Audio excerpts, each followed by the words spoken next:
was 15 years old when I realized that blood isn't always thicker than water. And sometimes, the people who are supposed to protect you are the ones who leave you out in the cold. Literally. It was the night of the Great Northern Gale, a storm that people in our town still talk about today. But for me, the thunder was nothing compared to the sound of my father's tires peeling out of the driveway, leaving me standing on the porch with nothing but a light hoodie and the weight of a lie that wasn't mine. My sister, Maya, had spent years perfecting the art of being the victim, but this time she'd outdone herself, telling my parents that I had physically attacked her and stolen her college fund savings, when in reality, I'd caught her sneaking out with the very money she'd pilfered from our mom's dresser. They didn't even give me a chance to speak. They just packed her into the SUV, told me I was unfit to be part of this family, and said they were going to stay at my aunt's place in the next county until they figured out what to do with me. They left me there, a teenager in a house with no power and a storm surge coming, all because of a lie that tasted like copper in my mouth. Was I wrong to never forgive them for that night, even after they saw the truth? If you had been abandoned in a literal natural disaster by the people who gave you life, would you ever be able to look them in the eye again? Tell me honestly, because what happened after they left is something that still haunts my father's dreams. To understand how we got to that porch, you have to understand the dynamic of the Miller household. For as long as I can remember, there were two sets of rules in our home. One for Maya, the golden child, and one for me, the afterthought. Maya was 17, 2 years older than me, and she had this terrifying ability to manipulate the air in a room. If she was happy, the sun shone on all of us. If she was upset, she'd find someone to blame, and that someone was usually me. My parents, David and Sarah, weren't bad people in the traditional sense, but they were exhausted. My dad worked 60 hours a week in insurance, and my mom was struggling with chronic health issues that required a surgery we could barely afford. This made them vulnerable. They didn't have the emotional energy to investigate Maya's claims, so they took the path of least resistance, believing her. The week leading up to the storm was tense.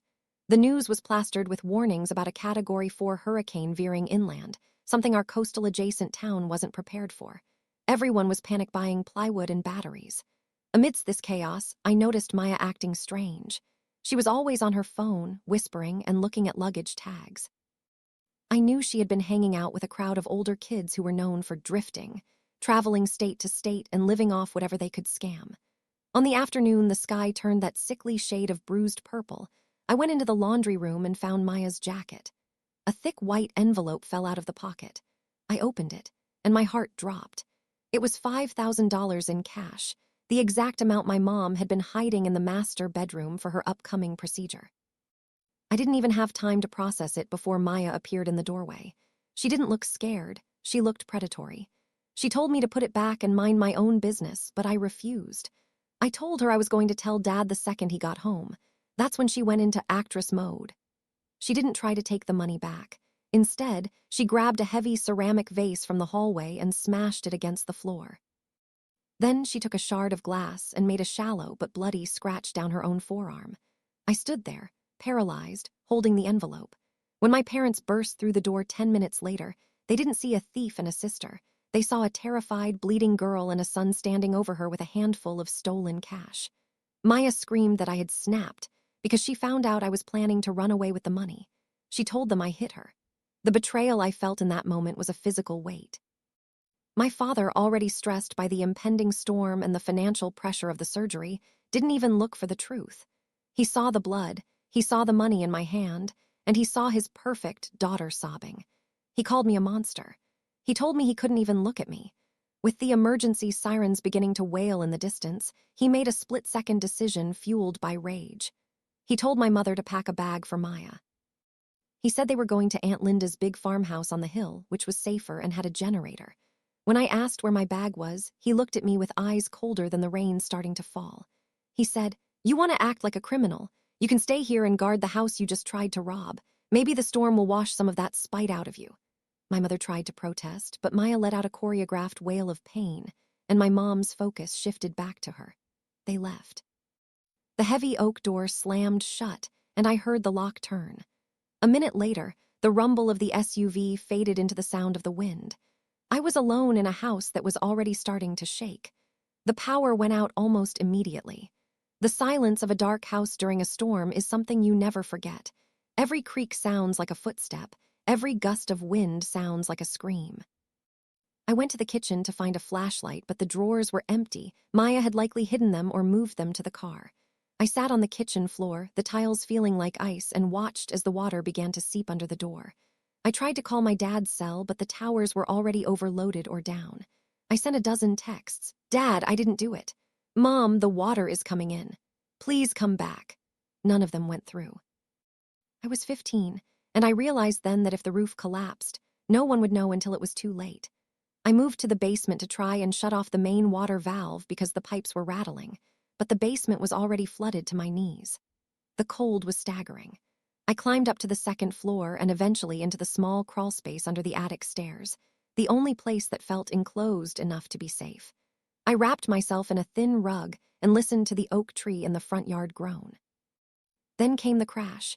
It sounded like a bomb went off. The tree had come down, slicing through the corner of the living room and the kitchen. The wind was now inside the house.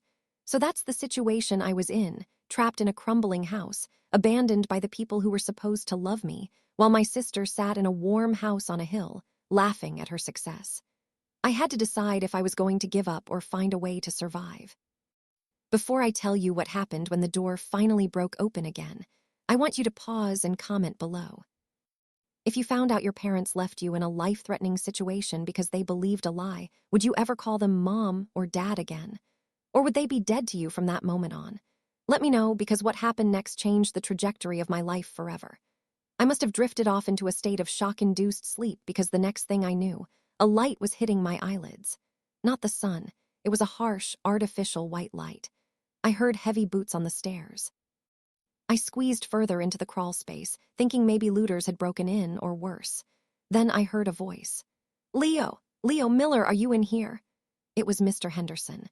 Now, you have to understand, Mr. Henderson was the neighborhood pariah. He was a veteran who lived alone, had a no trespassing sign that actually meant it, and had a face that looked like it was carved out of granite. My dad hated him because Henderson had once called the cops on my dad for burning trash too close to the fence. My parents told me to stay away from him, calling him unstable. But there he was, in full rescue gear, soaking wet and looking like a guardian angel in combat boots. He found me, pulled me out of that hole, and didn't ask a single question about why I was alone. He just saw a kid who was blue from the cold and shaking. He carried me out of the house, dodging the fallen timber of the roof, and threw me into the back of his massive, lifted 4x4 truck. He had spent the entire night driving through the storm, pulling people out of stalled cars and flooded basements while the actual emergency crews were blocked by downed power lines. He took me to the local fire station, which was being used as a temporary shelter. He sat me down, wrapped me in 3 industrial-grade blankets, and handed me a thermos of soup. He didn't leave my side. He just sat there cleaning his glasses and said, "I saw them leave, Leo. I saw the SUV pull out yesterday afternoon. I waited for them to come back for you. When the eye of the storm passed and they still weren't there, I knew I had to come get you." He knew. An outsider, a man my father despised, had more concern for my life than my own parents did. The next morning, the world was a graveyard of gray wood and shattered glass. My parents showed up at the fire station around 10:00 a.m. They looked disheveled, but they weren't injured. My father walked in with this expression of burdened responsibility, as if he was doing me a favor by coming to check if I had survived. He saw me sitting with Henderson and his pace quickened. He probably expected me to run to him, crying and apologizing for the theft. But I didn't move. Mr. Henderson stood up as my father approached. My dad started to say something like, "Leo, get your things. We're going to Aunt Linda's to finish this discussion." But he stopped when he saw the look on Henderson's face. My father's hands began to shake, not from cold, but from a sudden, sharp realization of what he had almost allowed to happen. He looked at Henderson, then at the rescue gear, then at the news report on the TV showing our street, and our house with a tree through the center of it. He realized I would have been in that kitchen. He realized I would have been crushed. Henderson didn't give him an out. He told my father, right there in front of the police and the neighbors, "You left a 15-year-old in a zone of evacuation house during a hurricane. I'm not sure what kind of man does that, David, but you're lucky I'm a better man than you." The truth about Maya came out an hour later when the police at the shelter searched the bags in the SUV. They were looking for missing medication for another refugee, and they found my mother's envelope in Maya's secret bag compartment, along with a bus ticket out of state. My parents' world collapsed. My father tried to apologize, his hands still trembling as he reached for me, but the damage was done. I moved in with my grandparents that week and didn't speak to my parents for 3 years. Maya was sent to a youth diversion program and lost her college fund for real this time. My dad still sends me letters, always mentioning how his hands haven't stopped shaking since that morning at the fire station. He says it's a physical reminder of the weight of his failure. I don't hate them anymore, but I don't trust them either, because I learned that a stranger's kindness is sometimes sturdier than a father's love. Like this video if you think the neighbor is the real hero of this story. Subscribe for more stories about family drama and ultimate karma, and share your final thoughts in the comments. Would you have ever gone back home? I'll see you all in the next story.